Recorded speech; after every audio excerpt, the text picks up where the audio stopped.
Yeah? Yeah, ma'am. We could see you now. Yeah. Hi, ma'am. Okay. Hi. Good So, evening. welcome. Very good evening, ma'am. So, welcome once again. So, on behalf of Value Foundation Academy, so I welcome for this interesting interaction today. So, first of all, let me wish you a happy International Human Resource Day. So, it's known fact that I am HR because of you. Not only me, there are a lot of thousands of HR people in India as well as globally. We are proud student of Dr. Vidhya Srinivasan. So it's honor and privilege to host you this session today, ma'am. So thank you once again. Thank you. I'm indeed very moved. I feel very emotional that I have been invited by my student on International HR Day. It's indeed a pleasure. And like always, I love talking. I love sharing my experiences. Thank you for the opportunity. Yes, ma'am. So there are a lot of people joining. So we have Arun Gopal saying hi, ma'am, to you. And already we have NJ who have joined online. Hello, So we are everyone. expecting. Yes, ma'am. So you may start addressing, or maybe we can wait for a few more minutes to wish everybody. Whatever. So hope Whatever you everybody say, is fine at however you home. want it, however you want it. Yes. Okay, let me just start by saying that personally, I'm really very grateful to God for giving me this opportunity to be a teacher. I like to call myself a teacher, although I think I should be called a professor because I was teaching at the postgraduate level. But this profession has really given me a lot. I'd like to thank all my students and colleagues for having been so tolerant and kind and having given me so much of love and affection. By the way, I also fully recovered from Corona for the benefit of everyone who's joined, in my students and others. I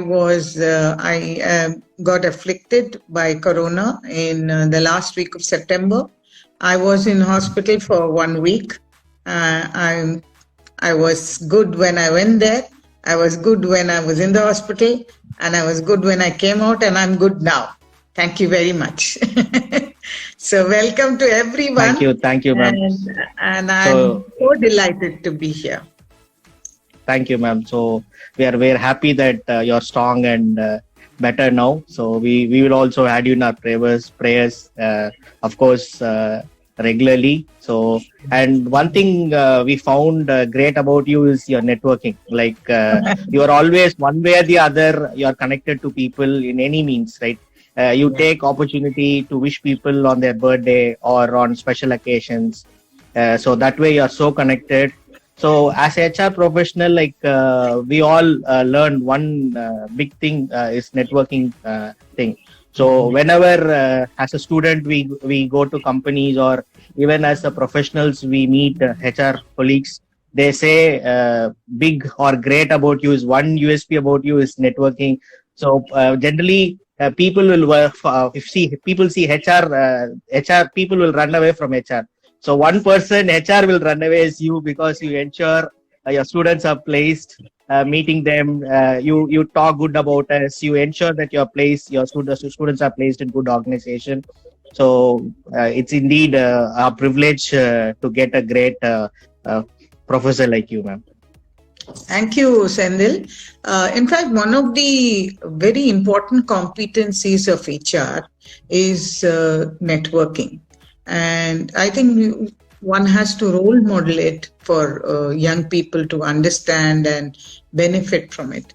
Well, a lot of it is also about your personality. A lot of it is about what kind of a person you are, what kind of nurture you've had. And right from the beginning, I have always believed in the ability of young people. And I grew up in an environment which was highly competitive. And in my own home, it was very competitive. And in those days, doing a BA or a bachelor's in arts was considered to be a very lowly thing. I made good out of it. I did my BA in economics, and then I specialized in social work. and then I did my PhD in corporate social responsibility. So a lot of who I am is also because of the environment and the pressures and the competition that I've gone through.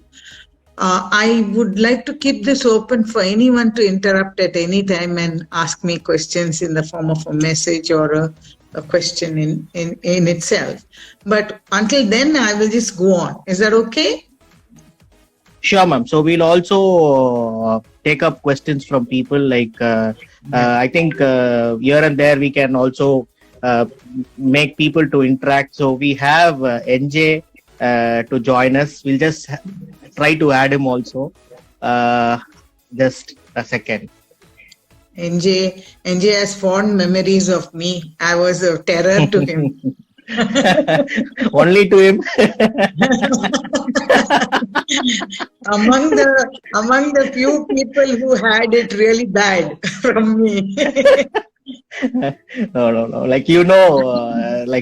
You're doing for the benefit of people. So maybe those days it used to be tough, but later when people appreciate and acknowledge for the work, so we know where we got mentored or coached by you.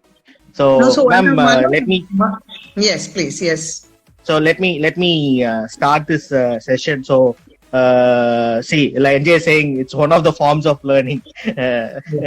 So I always remember you don't talk about just learning. You always talk about learn, unlearn, and relearn. So when I came up with a year of experience. So you made me to unlearn certain things. So that was much needed. I come from, or some students may be from science background, or the diversity of students would be there. So you ensure that unlearning also happens such that we are all par, and what is needed in the market, we got trained by you. So that's very important. So on that note, I just wanted to tell you that another important competency is adaptability, because we come with our own baggage, whether we do BSc or we do BCom or we do BA, we are products of our social environment also, our family and all that. So when we come into practice people profession, you must learn to adapt. You must learn to, build your skills according to what is required. So I think that is another, while networking is very important, adaptability. And one thing that I'm seeing now, which is really a huge problem, is communication. I think while I was in the college and I was doing what I did, I was quite hard on everyone about how they write and how they communicate, email etiquette, and even messages to me. I was quite hard on people who would, I think that those are all important messages. And I think that is what made everybody do well when they went in. I feel very proud when I think of the numerous, positions that people are holding, the fantastic position. And the greatest tribute to me was, that when I published my maiden and only book, there were 25 mentors. And can you imagine, 13 of those mentors were my own products, my own students. That's the proudest moment for me in my life. And I think I feel like I've been to Mecca. Of course, ma'am. So, you are making me to go a little bit of my college days as well. I remember that you ensure that we don't have ringtone, right? And we don't have whatnot, like saving name of people. A lot of things we have learned. It may look very small, but when we go professional, it changed the outlook of us. And there was a question to ask you, what is that basic competencies you see for a person to be an HR professional? Because a lot of people come up with different competencies, but in your perspective, in your, say, about 3 decades of experience, what do you think are the basic competencies? You already covered 2 competencies, networking and adaptability you have covered. Maybe another few competencies, if you could throw light, it would be great, man. So communication is something that I think lots has been written about it, lots has been said about it. Communication and all kinds of communication. I think if we do not practice oral as well as written communication, if we don't do that, then we cannot do our job as people managers or as people, trying to engage employees. Another important thing is interpersonal relationship. So that is why I think you will remember some of the things, rules that I had in college, that, girls must not sit along with girls in the class. They must intermingle. And then if you come and tell me that, I want to go to a certain place or a certain company, I will ensure that you don't go to that place or that company. Correct. Because I personally believe very strongly in all those things, that you need to be thrown into an environment and you need to learn. Of course, those were all learning environments, but then those learning environments provide a stepping stone to what you will do. They are like a ladder to what you would do in the organization. So even now I think like that, but my roles are different now. I have got into complete teaching. In XIME, I was doing completely teaching, and in Krishnaswamy, I'm doing a lot of admin work. I'm doing a lot of internship placement, and again, relationship management or interpersonal relationship is a very big skill. The other important thing which has been written about, and big people like Marshall Goldsmith and all the big gurus, including Dr. T.V. Rao, talk very big about creative thinking out of the box. So recently you would have read during the pandemic how HR has risen, and they have tried to provide all kinds of new facilities for their employees who have been afflicted by corona. So you would have read about COVID widows. There is a program where companies are helping COVID widows to get jobs. And then they are also providing a salary for 2 years for 3 years, 3 years, or 2 years. 3 years. I think all these are HR-driven policies, HR-driven programs that come from the broad framework of creative thinking. So creative thinking, adaptability, communication, relationship building, all these things are very important. And I'm telling you, the words may have changed, but they have been and they will continue to be the most important competencies. In fact, for every manager, but more so for a people manager or an HR manager. In fact, ma'am. So we always look forward for one class of yours. We know, you will have only 1 hour of your session. So we will be eagerly waiting for that 1 hour of session. And you will also tell, don't listen to me, don't understand the concepts. So you listen to our story. So a lot of times your Oracle Kurangal jokes or some TVS lunch jokes have helped us to remember HR concepts to write exams also. Yeah, no, again, that is every trainer, every teacher has their own style. Why I wanted to tell you not to write while I'm talking is because I believe that you remember this, you must have heard about it, the seeing ear and the hearing eye. You would have heard about this. I would have said this many times. So it's your eyes. Yes. Keep your antennas open. Yeah, your eyes should be listening and your ears should be seeing. So all your senses must be on. And so I think that is another thing that, again, I network very, very aggressively with industry. As much as I'm talking to students, I'm talking to industry. I'm talking from 1989. And I want to share one statistics to you. I started the course in 1989, the MSW program, and the first batch came out in 1991. And you won't believe it, the entire batch of all 17 students got placed before the end of March, April. everyone Those got days. into some kind Those of days. yeah. Yeah. Yeah. Mm. And it was only because of our aggressive marketing and constantly we used to have vivas, invite people. I think we did a lot of HR management in the department with very meager resources. Very meager resources. So, and one thing that I forgot to mention is it is not only I who did it. It is a combination, of the management was also very supportive of me. I put my foot down for everything and I wanted what I wanted. They supported me. Our environment was not great, but they believed in what I was saying.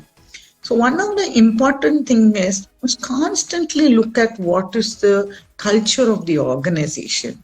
And I think that is another competency, understanding the culture and the orientation of the organization is very, very important. Another important competency which I cannot avoid is technological prowess. If you remember, every time a person is to make a presentation, and if the current would go off or there would be some problem, I say, no, you should know how to manage with or without that. While I said at that time, now I'm saying something different. I'm singing a different song. I'm now saying that you must be aware of every technology. You must be savvy about everything, and you should know it even before all your employees know it. So I think these Correct. are some of the things that, I've been hearing. And I use all these gimmicks, Senthil, to actually connect with industry, to connect with people.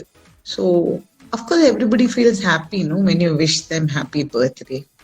Everybody feels happy. Yes. And the more the flowers, the happier the person. So I invariably will send flowers.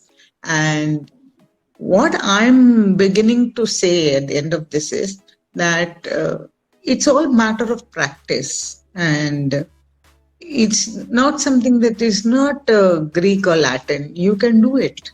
Anybody can do it. Will must be there. You must want to do it.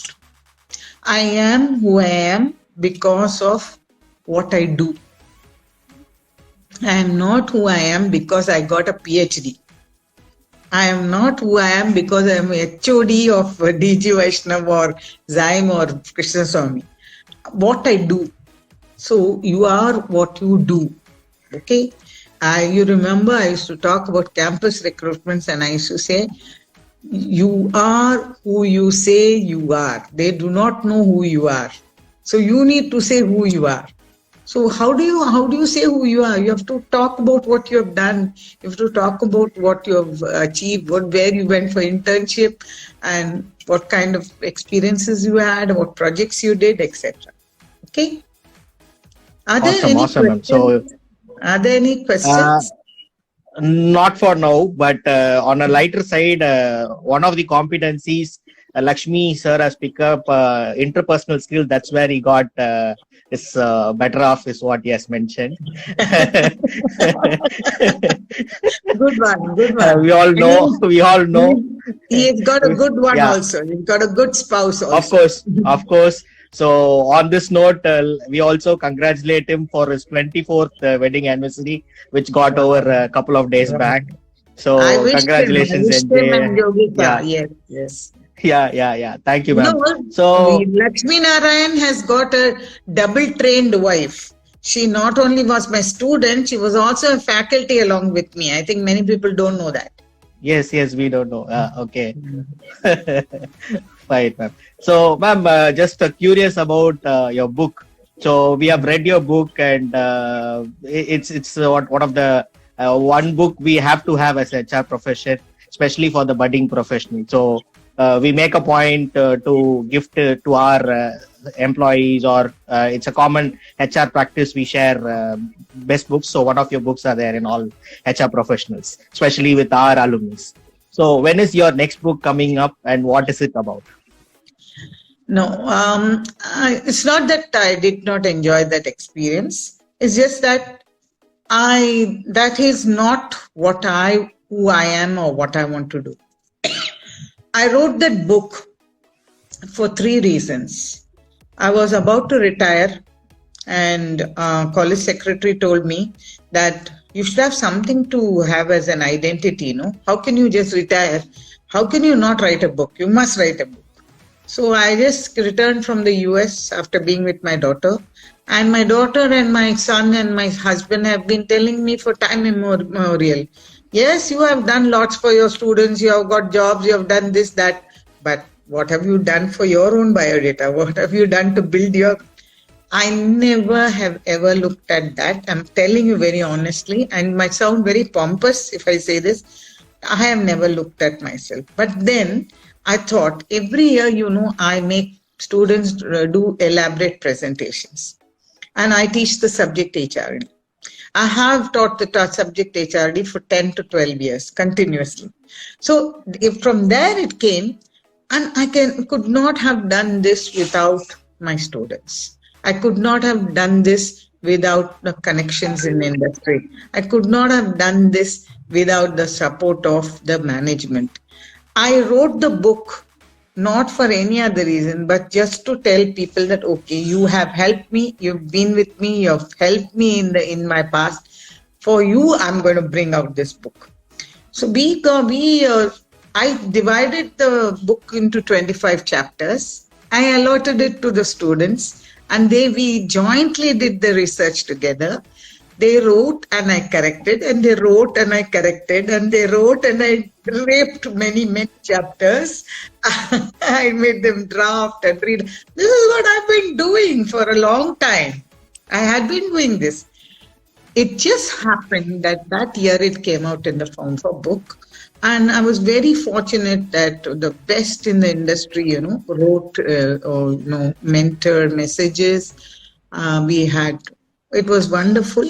We have sold 5,000 copies. That's a tribute to my students, tribute to the mentors, tribute to all those people who've supported me, and they continue to do that. But I don't think I'm going to write another book. I would like to just keep on building capacities in young people in whatever way I can. If today what I'm doing is helping students, hearing me, listening to me, I'm very happy. I know many people tell me, ma'am, we want you to teach casework again, group work again. We want you to teach that. I'm happy to do that. Honestly, I'm happy to do that in any way, because that gives me lot more joy than, I believe academics can only take you that far. It is your personality. You see, I used to say, I build personalities in the department. We make a metamorphosis. You start as as a caterpillar, and then you become a butterfly, from when you go out. So kind of experiences that I want to give students, I enjoy that. And I experimented different things in XIME also, and it was well appreciated and they liked it very much. I'm very happy. A lot of my XIME students will also log in and listen to this now.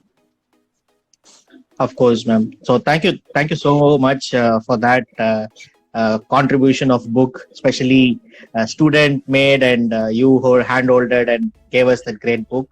And ma'am, the next question, as you rightly touched upon, there are a lot of youngsters who are listening to this talk, especially people who are yet to get placed in 2020 and 2021 batch. So you are somebody who are known for placements. So what is your piece of suggestion or advice or inputs for people who are yet to get placed in 2020 and 2021? Very good question, but very hard to answer. Very difficult for me. We are in a phase, we are in a time when even people who are regularly in the industry are losing their jobs. People are being laid off. There is downsizing. So many things are happening. Of course, freshers getting jobs is very hard. It's not impossible. It is hard. But what can we do? I am constantly telling young people what they can do is, this is the time when you must grab whatever comes your way. it's an internship, or it's a project, or it's a contractual thing, or any experience will be good experience. I can tell you for sure that that advice has helped a lot of my Krishnaswamy girls. Lots of them have taken up small assignments and they have grown with the organization. Now, let me come to some. It is not just for freshers. What I'm going to say is not only for freshers. I believe that as a young person, you must continuously learn. You must be learning. You must continuously learn. You must continuously network. And you must become member of all professional bodies. You know, in our department, I used to compel the entire class to become a member of a professional body. You remember that, right? Either Yes, NIPM yes. or HRD network or ISTD, compulsorily. Now, I still see MMA. that. I still So see I that. got my campus placement because of MMA, ma'am. Oh, wonderful. So there you are. Yeah, So yeah. one of the important things that I'm seeing, one thing I want to share with you, I'm seeing there's a entitled kind of a nature of young people. I'm not talking about your generation, I'm talking about the current youngsters who are coming up. They are so entitled. They have not struggled the way, earlier the students have struggled. Of course, that is an excuse. You cannot say that, no, therefore I'm not going to train them, I'm not going to help them. I take the challenge and I'm saying, okay, you don't want to take up a job just because or it's a big company, big brand. I want to know what is a JD, ma'am. I have never heard anybody asking me such a question as a fresher. I used to say, take it up, because you never know which job description is going to help you, which job description is going to add color or value to your personality or who you are. So take anything as long as you know you're going to grow in that organization. So take it as a challenge. So I find that the little bit of lackadaisical attitude is there, a little bit of too much of choosing is there, too much of specificity is there. But I think, joining professional bodies will help, taking up small contractual assignments will help, networking hard will help. One important thing that I'm telling young people, and recently, so I've also started counseling now. So a lot of my students are now 52, 53 plus. I joined the college when I was 32. So they were just 10 years younger than me. Most of the students were studying there in the batch. So those people have all now become 50, 55 plus. And I am seeing a lot of breakdown of relationships, personal family problems. And in spite of the fact that, young people, young HR are dealing with so many issues in the workplace, their own lives, their own family lives, their own relationships have become a huge struggle for them. This is also because of the change in the atmosphere. Lots more women are going to workplace. Women are now men and women are now sharing the burden of home-related work, etc., etc. So one thing that I'm sharing with young people is it's important for you to do something that you like. Now, know what you will like. You will not know, right? Unless you go into the company and start working, you'll not know whether you would like to be in training, or would you like to be in ER or labor relations, or you want to get into some admin kind of work, or you want to do processing. What is it you want to do? What is it that you like to do will depend on. Are you able to hear me? Are you able to hear me? One second, ma'am. We lost you for a second. We just come back to you.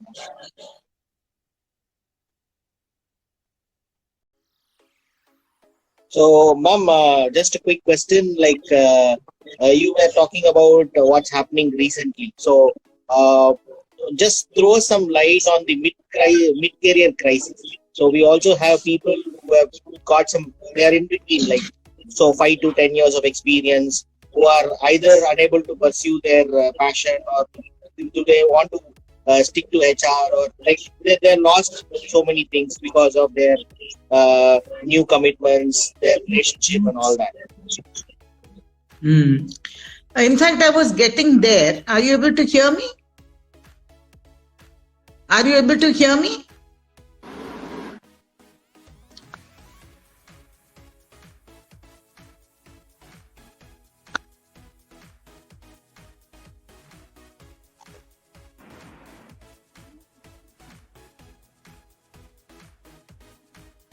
Ma'am, I can hear you, but we lost your video, ma'am. Can you just check? Yeah. Are you Yeah, are you able to see me yes, now? you're back, ma'am. Okay. Yes, I ma'am. was So I'll still, repeat that question. no, I got You your heard my question. I question? got your question. Yes, Yeah. yes, yes. Yeah. I wanted to say that only. I was talking about, following your passions, following what you like to do. So I remember, one of my very good students, she told me that, ma'am, I don't want to get into any company. I want to be an independent trainer. So I said, but unless you get into the industry and you go in, you will not know what kind of training you would like to give, what area you would like to specialize in. So take up some. She said, no, I don't want to do that. I want to join a consultancy and I want to work in that consultancy in the field of training. Whatever, I want to start from scratch. Like, how do they write their notes? Or how do they find out what the clients want? Or what do they do for coaching, etc. And she made a career for herself very well in that field. The point coming to is, and this will again help in the question on midlife crisis. So, like you asked, lot of people in the middle level, they have become bored of what they're doing. They do not find meaning in their work. That's because the targets and what they want to do are not matching. There are targets, but those targets are not matching there. I think you need to constantly try to look at where you want to be, what do you want to do. Therefore, you should constantly look at what are the new courses offered by Coursera, by Simply Learn. So many online programs are there. Constantly, you must update yourself. When you do that, you are bringing a value add to yourself as well as value add to the organization. That way, it becomes a little easier for you. Okay. Now, when you're dealing with midlife crisis, one of the other thing that you are, constantly worried about is you want to do something new, you want to do something different, but you are caught in that red tapeism, in that whole like thing, everybody is doing it that way and it has to be done like that. And you can actually get out and you can get, I recommend to people around 40 plus, 45 plus, I recommend that they get out of it and do something on their own, offer services. Of course, it is a big risk. It depends on your, but this is one way of beating the midlife crisis. The other thing, important thing is, which I have never said before, but I'm saying it now. You have to care about your health. You have to care about your physical, mental well being. What I am seeing different, by the way, I have been in the business for 4 decades. Okay. And I'm working now, I'm a working woman for 42 years continuously without a break. In spite of my children, in spite of everything, I had been continuing to work. Now, I was able to do that because that balance, work-life balance was there. I was able to do both. For HR, it is more important than for anybody else because you are constantly being in the position of trying to make other people's life better. If you have to make other people's lives better, you have to jolly well be good yourself, right? So I think you need to do these two things. Constantly look at what you are passionate about, what do you like to do, how can you bring in something new into your life, build something in the organization if you can. If you cannot do it, then leave that organization and start something on your own, and as an entrepreneur or as a trainer or as a consultant or whatever. Super, ma'am. Super, ma'am. I think this would have thrown a lot of light for people who are in crisis right now, or if somebody is thinking of quitting their job. So, ma'am, like since you're there in the last 4 decades of HR practitioner, and a lot of people placed because of you. So, what is one thing you see in common in the last 4 decades for HR? And also, what are all the changes HR have gone through? This being a celebration, I also want to experience that changes or evolution of HR. I think that the one thing that has been common is that people make organizations. You cannot do away with people. In every organ, maybe the number of people would go down, but without people, organizations cannot run. That is one thing that is common. But technology has come in a big way. Automation, technology, and the use of artificial intelligence and resource crunching and all that has reduced the focus, I would say, on HR. But the HR is more important like never before. See this pandemic, how much importance HR has got. So I was talking to one of my students who's in a huge multinational company. He happens to be one of the oldest students in my department, among the first few batches. And I was talking to him during the pandemic, and I was telling him, what is it that you did differently? He said, ma'am, it was really very difficult. When they first brought the lockdown, ours is a company we cannot close. We cannot shut down our company for very obvious reasons. Our product is like that, our process is like that, our logistics is like that. We can't. How do I keep my employees safe? How do I run the company? So he says the entire burden of the planning of HR, entire burden of taking care of the migrant labor, contractual labor, not only taking care of them, he himself had to accommodate himself inside and within the vicinity of the factory in such a way that they do not have to go and come and travel and all that. Isn't it ingenious? Isn't it something that only HR can do? It would not have been possible. He got kudos from lots of people in the organization. He got praise from lots of people.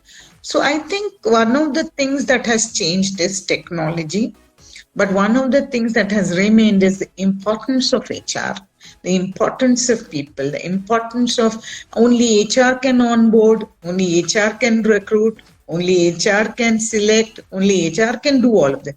Even though others would like to have a part of the pie, or other employers may want to co-opt other people into this, the ultimate decision of manpower planning, workforce planning, all of that is on HR.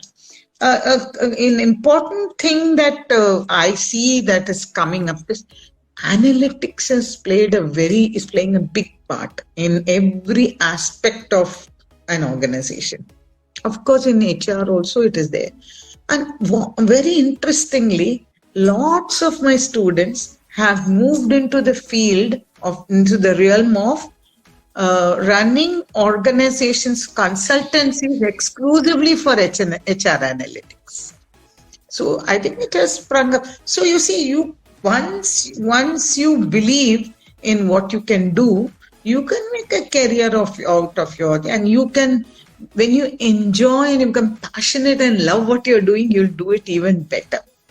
So I think these are some of the things that have struck me.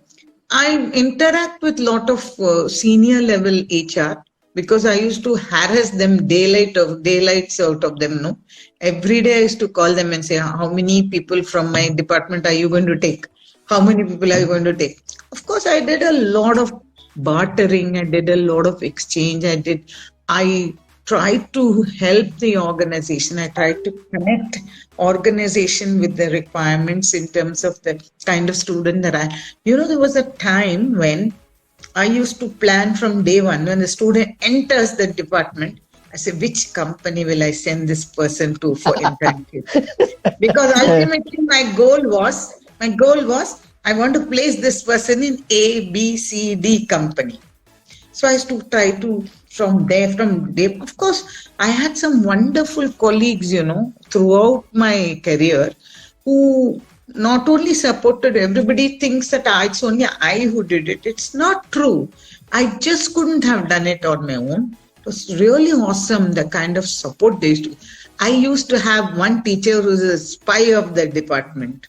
I used to have one teacher who will find out which companies are recruiting, who's advertising or looking for people, who's expanding, who's diversifying. Another one was in charge of understanding dynamics between students, problems going on, etc. So all that contribution went in a big way to help me to do what I was doing. I did something like this in Exime also. In a sense, I tried to build. And very importantly, I invited my own Vaishnav College students, MSW and MHRM, there to come and talk to them. And they actually floored those people there. They did a wonderful job. You were asking me what are the things that make you proud. I think I'll die very happy because I have built these kind of skills in other young people, and I continue to do that. And I'm really, really happy for that. So just to answer your question in briefly, technology is something that has really changed, but the importance of HR and the role that HR plays and the role that the people manager plays has not changed at all, and it will not change. Thank you, ma'am. You can take a small pause or break. You can have some water. So this is for the people who are worried. Is there a life or is there a future for HR? Yes, there is a life and future for HR. Only thing we need to upgrade ourselves, see where the trends are moving. Like ma'am said, getting to know about HR analytics or what the need of the organization, so that we get compatible to that, and we see that the business and the organization respects HR the way it has to be. Thank you, ma'am. So it was so enlightening, and there are a lot of people joining in. So welcome, a lot of people. So I couldn't call you names since there are a lot of people coming and joining. Yeah? And for sure, we will be having. I'm very excited. Do we have a little more time, or are you going to close? Yes, ma'am. We'll just another 10 minutes. We can do, ma'am. Okay. If you're okay, another 10 more minutes. Sure. I have all the time. I'd be very happy to speak for another half an hour. Yes, a professor, you never give a mic to a professor because they'll never put the mic down. And fortunately for you and me, I don't need a mic. Okay? You caught me. To answer the question yes, please. Yes. So sorry to interrupt. So we were just sharing the lighter movement, happy note, and this being an International Happy Day. So I just want to ask you a question. What is your proudest moment as a professor, having trained thousands of HR professionals in your career, ma'am?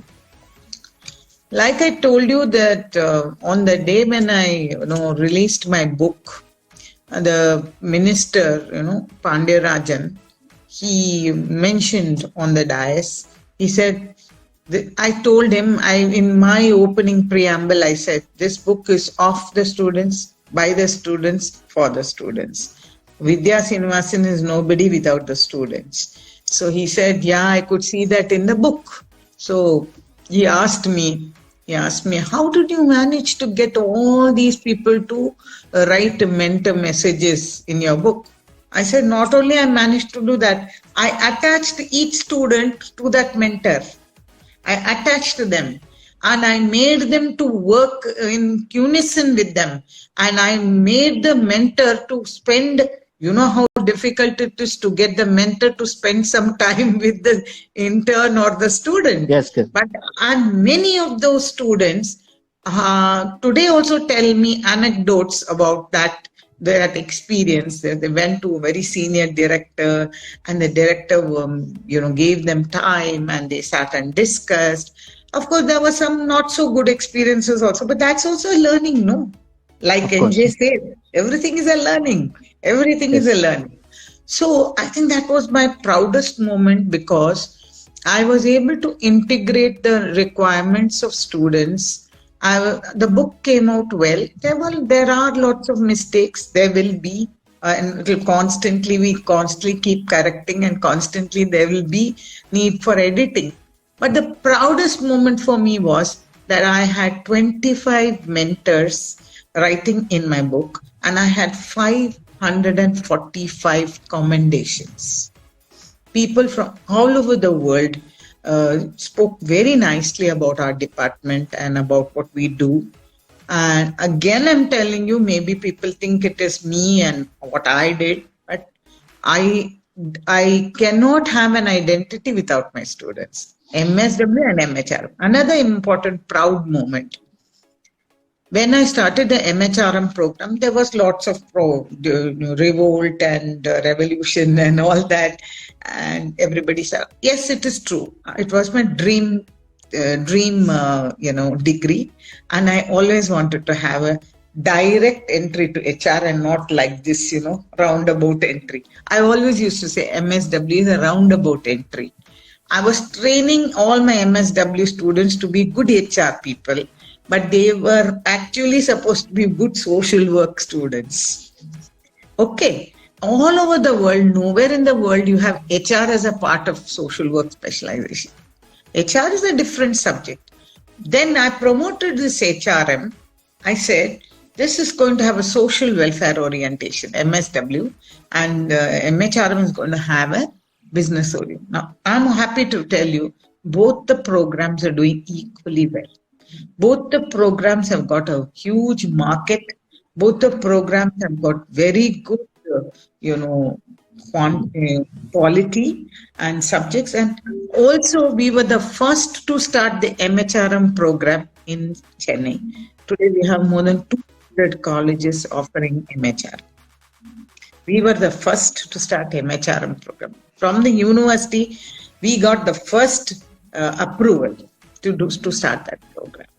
So these are some of the nice, proud moments. Lots of moments. Every time a student gets a job, I'm the one who's celebrating more than the student. I had a student who got into Cognizance, Senthil, and it was 10:30 in the night. And at 10:30, she got the offer letter. So 10:30, she called me and she said, I'm so sorry. I said, useless. I have been waiting for your call from 8:30 in the night. What do you mean by it? Even at the middle of the night, I'll wait for the call, and I'll only get angry if the company didn't select anybody. I'll only get upset about it. I think these are all some nice moments, and I will cherish it all my life. Thank you so much, ma'am. So very happy to hear all that. So like when you say that on the day one when students join, I will start thinking about where to place. I think you were running an organization on your own. So HR practices were there inside the institution itself in terms of engaging students, in terms of thinking for the students. And in very adverse circumstances. If you remember, I don't know whether you were in the old building or in the new building as a student. Old building. No, we were inside behind, in Booth Bangla we were in. No, not there. I'm not that old student. That the people who graduated from that place have done, honestly I'm telling you, have done even better than anyone else. The kind of adversity we had, we didn't have toilets, we didn't have telephones, we didn't have emails, we didn't have anything. And Jamuna and I, another colleague of mine, we used to walk up to Aminjikare to make one call. And I got a job for one of my students in a company in Palghat. After standing in the rain for 1 hour, I got the connection and I told him, at least for this sake, you should consider my student. He said, yes, that fellow has got the job. Only because of that. So I'm trying to tell you that in adverse circumstances, I think we do well. I think, one of the nice things is Our students also are networking with each other very well. The alumni association is doing well. We have batches and batches and batches of people who are in touch with each other. I have army officers who are my students who are still in touch with me, although they left the department and went. I have Air Force officers. I have people who are in, joint sector and public sector companies who are calling me and telling me some of the things they learnt in OB is very helpful now. That some of them are telling me the rural camp was a learning thing for them. Some of them are saying that tsunami camp we went for, that was very useful. So, and also God was with us, no, in everything. ஏதோ ஒன்று try பண்ணிட்டே இருப்பேன். I keep trying something or the other and everything will work and everything will function well. So whenever I go, when I see a student, when they call me for the marriage, I tell them, you have to come to my house. You have to talk to me. You have to tell me, because during your wedding, I cannot talk to you because you are the VIP there. So you need to come. The reason I ask you to come and invite me personally, I want to know what you're doing. Who is the girl you're marrying? Who is the man you're marrying? What are they doing? How are you going to grow? Because I'm interested in understanding your growth and your capacity and your development. I'm interested in that. So when I go to the marriage, my only goal is straight away go and eat and wish them and run away. That is what I will do. So I think the networking it's been like always happy to see you. It's two opportunity again to meet you and also get your blessings. So you were there in my wedding also. So thank you once again for coming and gracing the occasion. So we are happy and our family is nice. So it's nice that when you come up and meet all of us. Now they have graduated to the next level. They are calling me for their first child's birthday, for second. I said, no, we will stop at that. If we don't stop at that, then I'll be going to weddings and this thing only. I will not be doing anything else. Close to about 4,000, 5,000 students, 4,500 students I have trained. Overall, I had been in Tata Institute, I had been in Madras School of Social Work, and of course a large part of it in Vaishnav College and a large part of it now in Krishnaswamy and XIME. I have also done some work for Chennai Business School. I have taught there for about a year. I taught 3 courses. So I have students from all different walks of life and different places. It's interesting to see their growth. Yeah, ma'am. So it's like what to say. If I do your introduction or read your profile, I think that is the biggest mistake I'm doing. Like, you are a veteran and you are known, very well known in HR industry. And for the people who are there online beyond HR Fraternity, there are some followers. Like, I have about 1,600 followers in my Instagram community.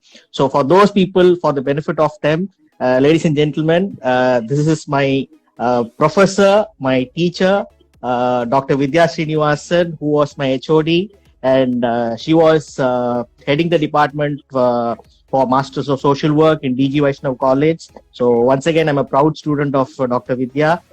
She is known as Dr. Vidhya in industry, and she has got 4 decades of HR experience. Have started her career or as a student in Tata Institute of Social Sciences, Mumbai.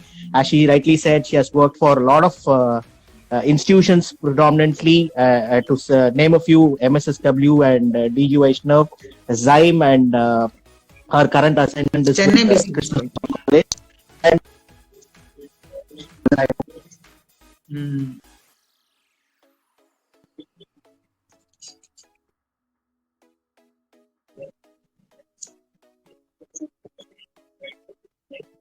is known, like you talk about CSR to urging and speak for days. You talk about diversity, inclusion and speak for hours. You talk any subject on HR or OD or women and development or any social work.